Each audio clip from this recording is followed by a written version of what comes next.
We are back with another review for film and game composers. I am Meena Shamaly, and in this video I'll be taking you through Strezov Sampling's Lipp Piano.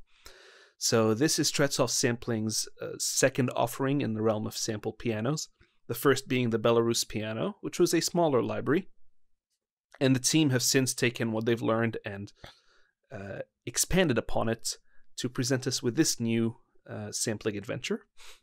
So we'll have a quick look at the website before we proceed and look at the claims that are being made about this that we're going to be testing. So the claims here are this is intimate, unique, with a huge dynamic range, and dead easy to mix. That's how they describe their Lipp piano. So we'll be testing that and you'll be able to hear it and see what you think. It's been recorded in the Sofia Session Studio with 3 different mic positions, so sounds pretty flexible on paper. And according to the sample philosophy followed by Strezov sampling, where it is far away from an overprocessed sound many of today's piano libraries have. So the other part of the claim is that this is a natural sound, and a more natural sound than you will find in other libraries, which will set it apart. So is that the case? We'll check it out. We'll see, and you guys can hear it.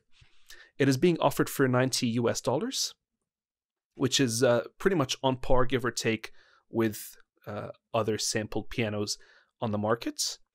And so we'll see if this kind of gives us the same bang for the buck. The technical requirements are Native Instruments Kontakt 5.3 or above. The full version is required, so this won't work on the free player. And if you don't have the full version of Kontakt, as I say in every video, go out and get it. Trust me, it is extremely useful. An internet connection is required to download it once you purchase it, because this is how it's delivered. It's delivered by direct download from their website. You're sent some compressed files, RAR files, which you can then unpack into a location of your choice. Pretty simple install. And they do have their own Strezov installer. I haven't actually used that because I think I have a version of Java that is not compatible with that installer, so I can't comment on its usefulness. So if anyone can report back with the usefulness of that particular feature, please let us know. So yeah, the other thing is the size on the hard drive is 15.5 gigabytes. So, pretty hefty. But considering that this piano has 4 round robins and then 5 dynamic layers, I can understand the size, including also the 3 different mic positions. So all of that kind of adds up. So yeah, this is a 100-year-old concert grand, by the way. The Lipp piano comes from the company name, which is Lipp and Son. And yeah, so I haven't personally played a piano of that brand, so we'll check it out and we'll see what it's like. All right, let's dive in. So we've got Kontakt open here, and I've loaded up an instance of the piano. Now, because this requires the full version of Kontakt, it won't show up on the Libraries tab. So you need to open up the Files tab and load it from there. So I've got it under Strezov Sampling and Lipp Piano, Instruments, and that's the one patch it comes with. You can also get it in from the Quick Load browser if you set it up. So I've got it set it up here, same way, Lipp Piano. So it's one patch. So one patch to work with. And this is what it looks like out of the box, and this is what it sounds like. We'll have a quick play.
So that's how it comes out of the box. And as you can notice, it's a pretty, stage hall heavy sound. It's not direct and up in your face. That is just the default preset that it comes with, or the default setting that it comes with. As we mentioned, this has 3 mic positions, which are close, stage, and hall. And so we've got control over all of these. Now, the cool thing here, which I haven't seen in a lot of other libraries, maybe only the Project Sam libraries like Symphobia and True Strike and those things, are the wet-dry slider. So if I pull it down here, it brings up more of the close and less of the stage and hall. And over here, more stage and hall and no close, which is wet, obviously. So let's pull it down to dry and see what it sounds like.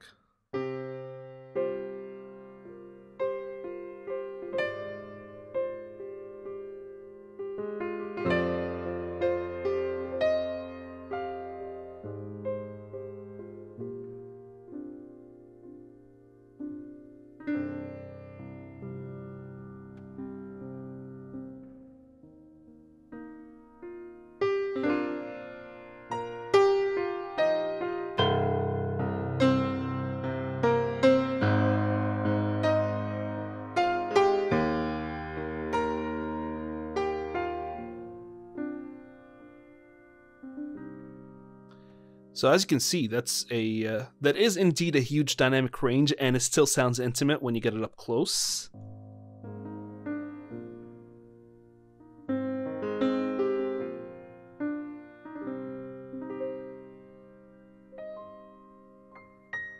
Especially when you get it up high there.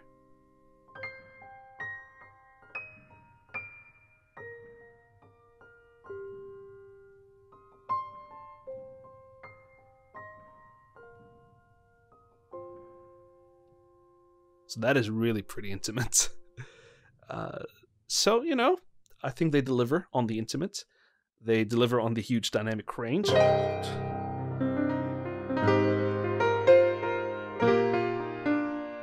And do they deliver on unique? It can get so hard with so many piano libraries, but I feel that this has a standalone enough flavor that I'll think of some situation, I'll be like, you know what, let me try the Lipp Piano in this situation, in this score, in this kind of project. And it might fit the bill better than other pianos because of the way they've recorded it, because of, the hall, because of the philosophy and all the little things that happen. And remember, this has four round robins for each key, so that's pretty flexible as well. If I play...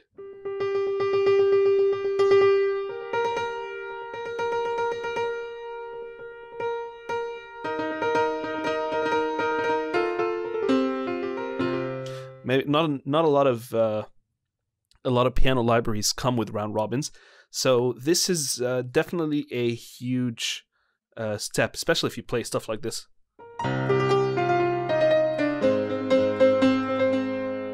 Even like if you play the Avengers themes, like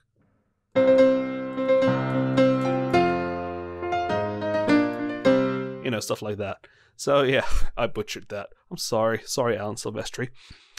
Anyway, yeah, so that is if you get it up close, and if you put it all the way up to wet, so...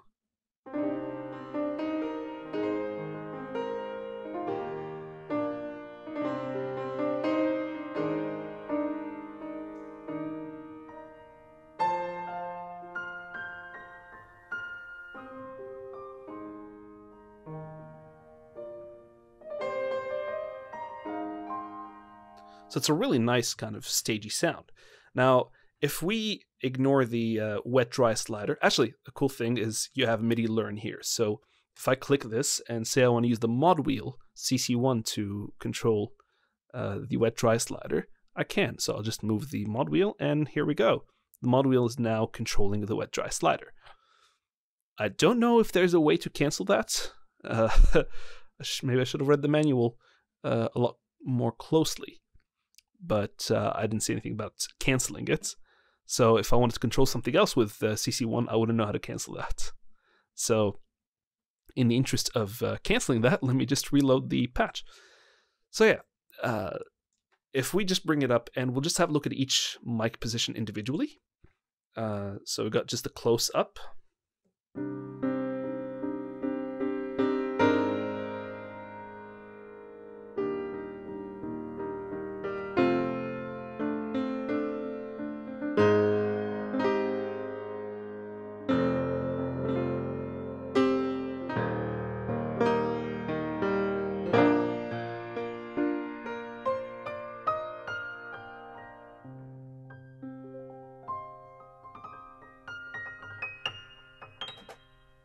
It's pretty cool. It's pretty nice.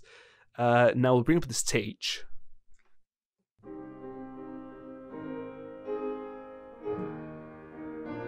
So it's a lot more wet,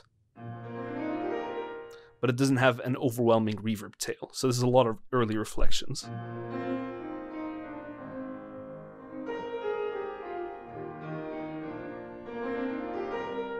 So if you combine that with the close a little bit, you can get a really interesting stage sound. And place it behind an orchestra, which I think would be really cool to mix. So yeah. And then you get the hall mic.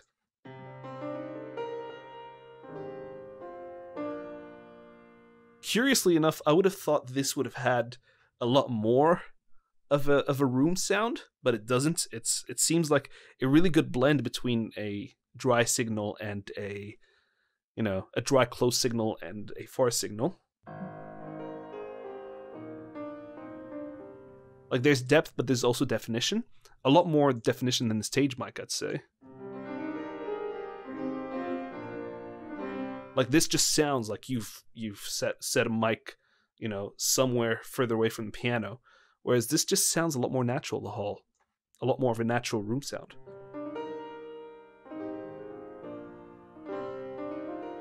Which can really help the roomy intimacy, if you want, if you like.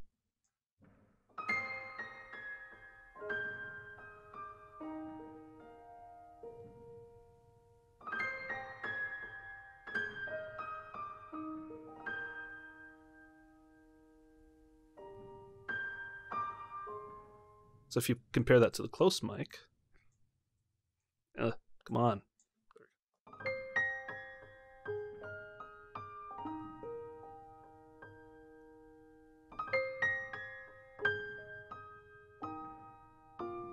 So obviously this is a lot closer, but this still feels like, your pianist is in the room a little further away from you, but still kind of really getting up close to you.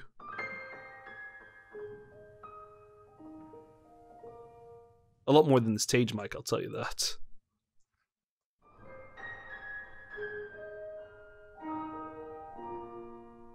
It's pretty interesting.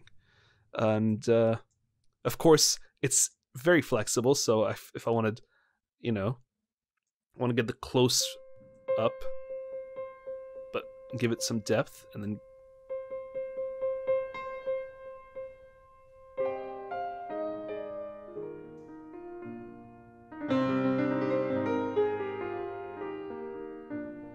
There's a lot more control, which is pretty great. And yeah, so what do we got? We got, for each microphone, we've got solo, mute, and purge. So solo, obviously, it will just...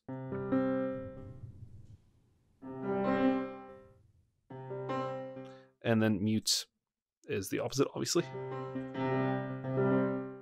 And then we got purge, where we can just clear the samples. So here, see in the memory, it's 0.61 gigabytes, so it's about 600 megabytes. So if we purge one of them, we'll get about 400. Purge two of them, we get 200. So that can really save RAM if you're tight for that, especially in a big template, and you've got some RAM limitations to face. Anyway, so putting this back to close, one thing I did want to comment on is that if you wanted to play staccatos especially with the close mic, the release time is a little longer than I would have liked. So see, if I just put the close mic up.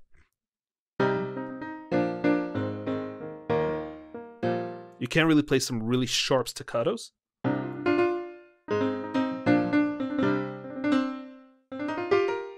So it's a little kind of blurry. So if you hit the wrench, if you want to sometimes you might just, it wouldn't make a difference, much of a difference with the stage, because, you know, you still got a stage sound, stage release. So it's more expected, and the hall sound as well. So it's like, because what you're hearing kind of remaining is the hall sound, which is okay. But on a close mic, it might be a little, if you wanted a little sharper, it would be a bit hard.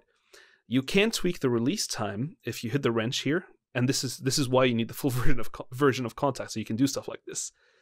You go into the group editor, and see where it says you got close, you got hall, and you got stage. Now, and see these are all the round robins. So what I would do, if I just wanted to tweak the release times of the close mics, I'd select all the close mics groups, so just where the check marks are. I'd probably leave the pedal ones, because these are the ones for when you have the pedal down. And yeah, so because it wouldn't make much of a difference if I played with the pedal.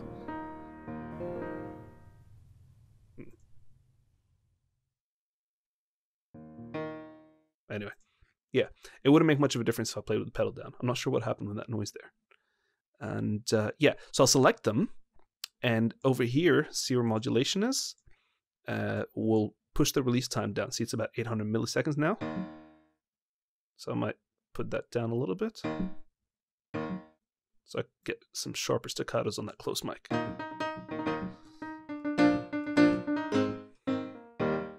You could get it really sharp if you want, but it'd be really unnatural. Which can be cool if you want to sound design with this stuff. I think like about 300, 400.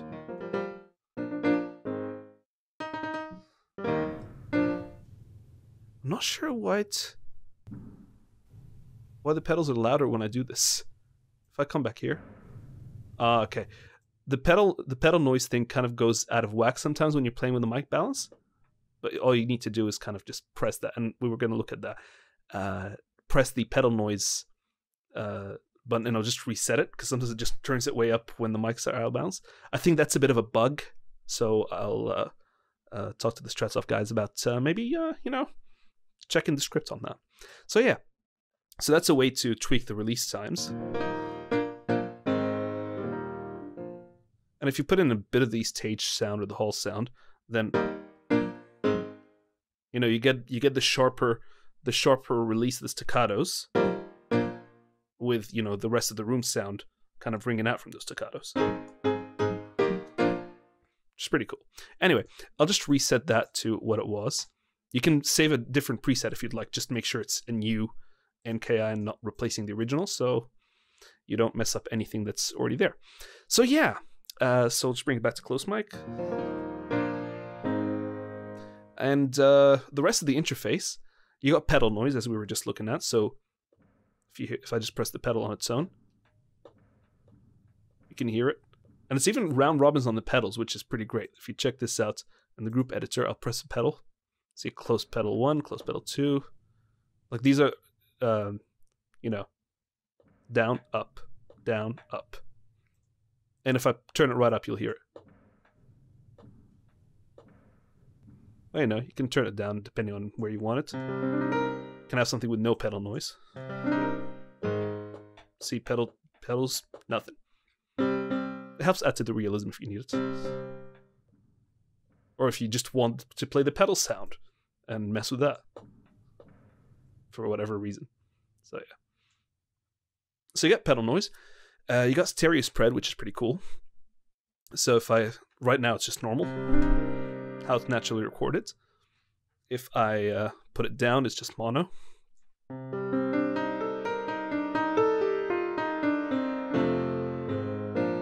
Which again, this is part of the thing that makes it easier to mix, is you can do the stereo spread over here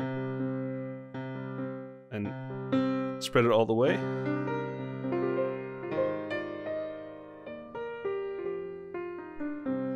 Which can also be applied with the other mics as well. So say for example, you got the hall mics. If you collapse it. So you get that far sound without, you know, filling the stereo field if you need the spaces on either side of the stereo field for other elements. So you can push the piano back, sort of push the piano even further back without cluttering up the stereo spread. Or I can do this. You've almost suddenly kind of expanded the the spread of the stereo, the size of the room. Sorry. Yeah, so obviously you can turn the pedal noise on and off entirely without just having to use the slider.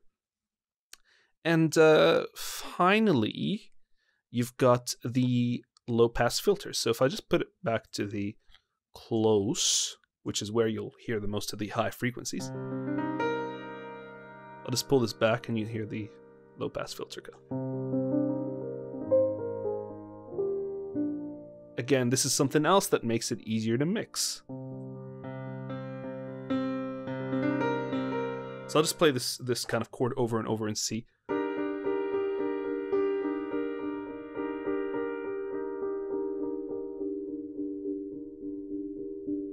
So you can even do stuff like this and it's like,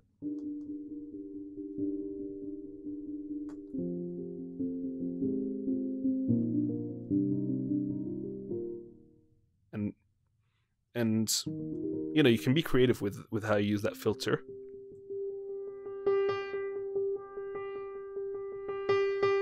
And you can MIDI learn it the same way. So you click that and then you move whatever controller you want. So here, if I put the mod wheel, now the mod wheel controls the filter, which is pretty cool actually.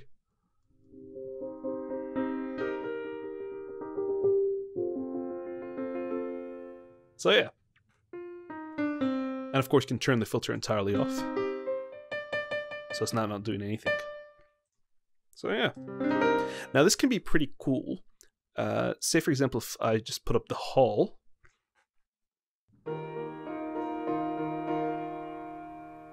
And we'll put the filter down a little bit.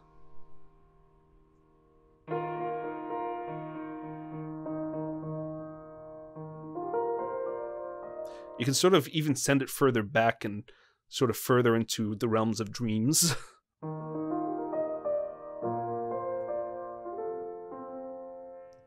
And if you notice, this will bring me to this last important point. Specifically on the hall and stage mics, there can be a bit of a buildup of hiss and noise. Now, this is obviously what happens when you sample in a real space and want to leave things natural. So see, if I play this repeatedly, the noise will kind of build. If I just play normal, like, don't play that repeatedly, especially with the pedal down, you'll hear the notes kind of cascading, and the noise on each individual notes cascading on top of it.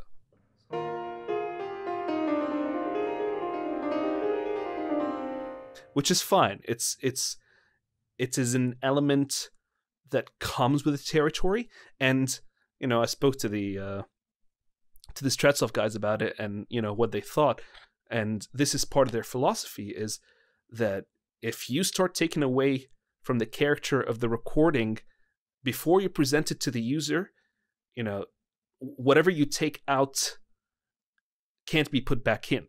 But you know, if they present it with everything that's in there, I can now go in and, you know, tweak it to my own desire. If I think the hiss is a little too much, which is not really incredibly that much actually. And if you've ever recorded some live stuff, some live performances, you will always have that hiss, which you'll have to deal with anyway in a real room. So if I think that's a bit too much, I could put the filter down a little bit. And especially on those hall and stage mics, they've already lost a lot of the high frequency content due to the distance. So it might not make that much of a difference if I put it down here.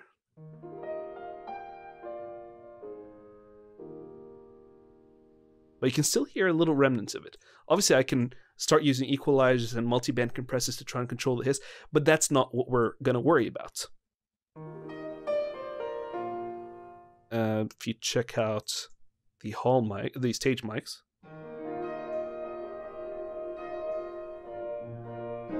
of course, the further you are, the more the hiss will appear. So it's a little less apparent on the stage mic, and probably almost absent on the close mic. It'll take quite a while for it to build up. So this is by no means a complaint. It's simply something I needed to talk about, lest someone go, oh, but this piano has noise. Well, of course it has noise, because any recording has noise, and any good recording has noise, has some level of noise, if it's going to be as natural as possible. What you do with that noise is up to you and how you need it in the mix, because sometimes that noise might be useful in the mix. And sometimes when people are doing mock-ups, orchestral mock-ups, they'll leave that little bit of noise so that the silences don't fall dead. And, you know, they kind of match up, and it sounds like a real recording. So, you know, that is down to your philosophy, I suppose, and your workflow. So yeah. Now, the last note I need to make is that I've been demonstrating this using a sustain pedal that's a switch pedal. So it just goes from on to off. There's another type of pedal which is a continuous pedal, and that has a continuous value of, so CC64 is the sustain pedal MIDI controller, and it has a continuous slope from 0 to 127, and will access all of those values. So if an on-off switch will just mean that under the halfway point, which is about 64, it's off, and above it, it's on. So, you know, and if I put the pedal noise up, you'll hear it. So this is just the normal switch pedal.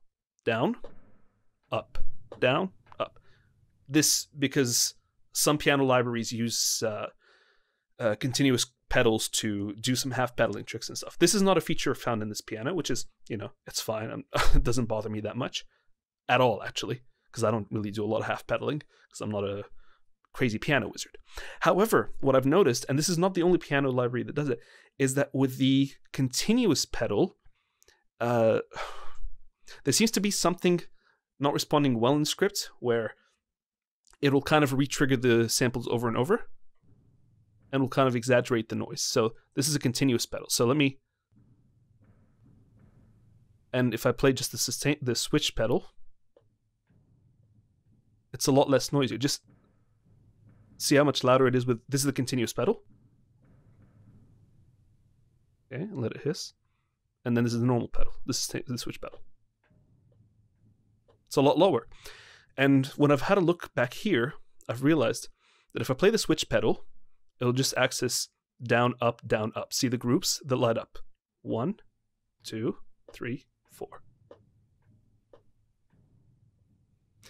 Whereas if I play the continuous pedal, it seems to access them, trigger them all at once. See what I mean? And if I look it up in the mapping editor, this is the, like it doesn't, like you'll see it kind of accessing those pedals. Right? If I, so this is the switch pedal. See what it does? It's only accessed it twice. But if I do the continuous pedal, it's accessed it more than once. And if I play it really slowly, see what's happened? So it's re-triggered. So if you seem to get more noise than you think, and this is what happened to me at first. I thought this had a lot more noise than it did.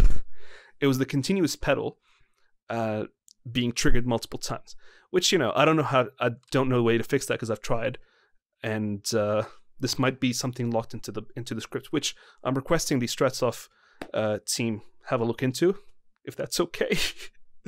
So for now, the best workaround is to just, if you're using a continuous pedal, just lower the pedal noise. See, now we're using continuous pedal, and it's not as noticeable. If I play, I put it up a little bit, it won't be that bad. See what I mean? So I just had to make sure to point that out, lest someone say, "Oh no, this piano has more noise than it should." That's where you're hearing the noise from, is the continuous pedal and kind of its buggy behavior. So, I'm sorry, I didn't mean to dwell on that, but that was just an important thing to point out to make sure that everyone got a fair idea, and that you didn't think that the Lipp Piano was inherently had a problem. It's just a bug, and I think it can be fixed. And yeah, so final thoughts. What do we think? Does it deliver on the promise of intimate? Yes, this can be intimate. Dynamic range.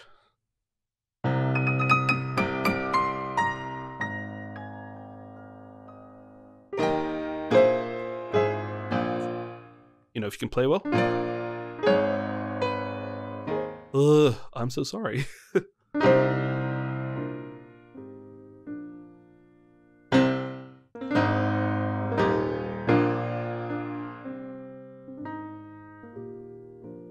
There is definitely a huge dynamic range.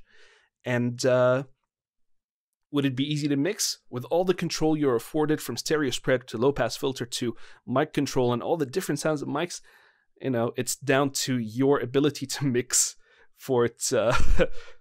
It's up to you to make it sound bad if you need to.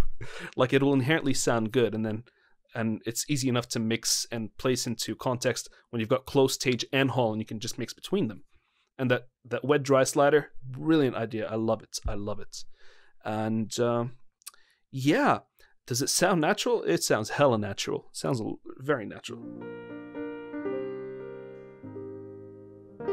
I feel the same joy I would feel from playing, almost the same joy. I can never feel it from playing some digital keys, digital ivories. But sound-wise, I feel almost the same joy I would feel from playing the real thing.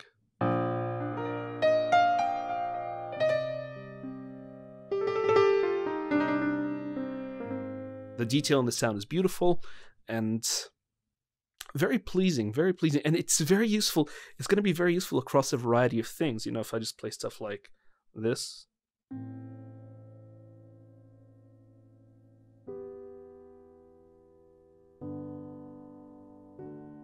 stuff like this, or if I'll just play that with the hall mic.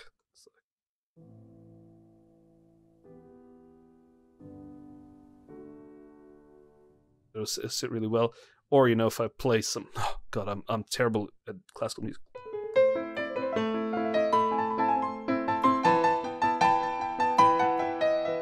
You know, that can work really... Oh, God. I just showed my terrible piano chops. I'm so sorry. All the pianists out there are cringing. And yeah, I don't really play a lot of classical music. I really should.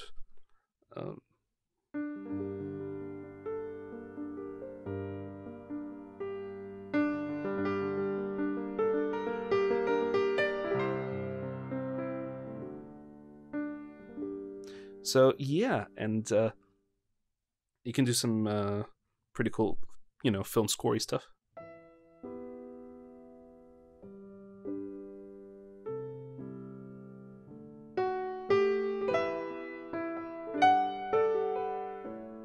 I think I'm ripping off a, well, I'm just not ripping off, I'm just playing a demo from another piano library. Can't remember what it was, but yeah. And you can play some pop stuff as well. So like,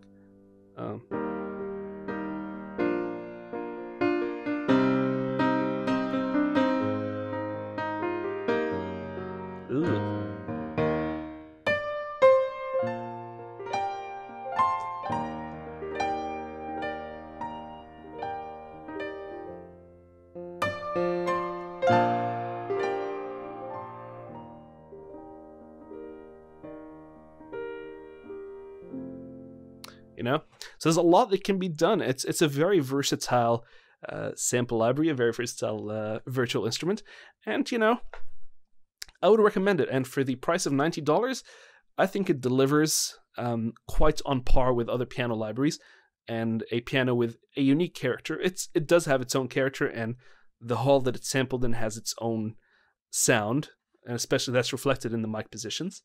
And yes, I quite like it. And the thing is, you know, this is partly gear acquisition syndrome, and partly, you know, the grass is always greener on the other side, and always kind of wanting more.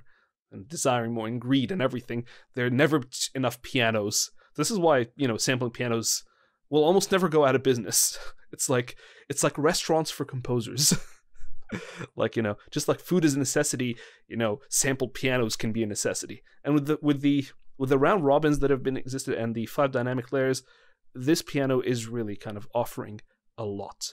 So yeah, there's really not a lot that's bad that we can say about this. Maybe just a couple of bug fixes, but apart from that, I think we're cool. So yeah, I hope this review has been informative. If it's a tad long, I'm sorry. I'm trying to shorten my reviews, and yeah, and hopefully it's been helpful for you to judge for yourself what this library can do. And if you think what I'm saying is incorrect according to what you hear, then you can let me know, and you can judge that for yourself through this video. So yes, until next time, I've been Meena Shamaly. This has been the Strezov Sampling Lipp Piano, and we'll see you in our next review for film and game composers. Bye-bye.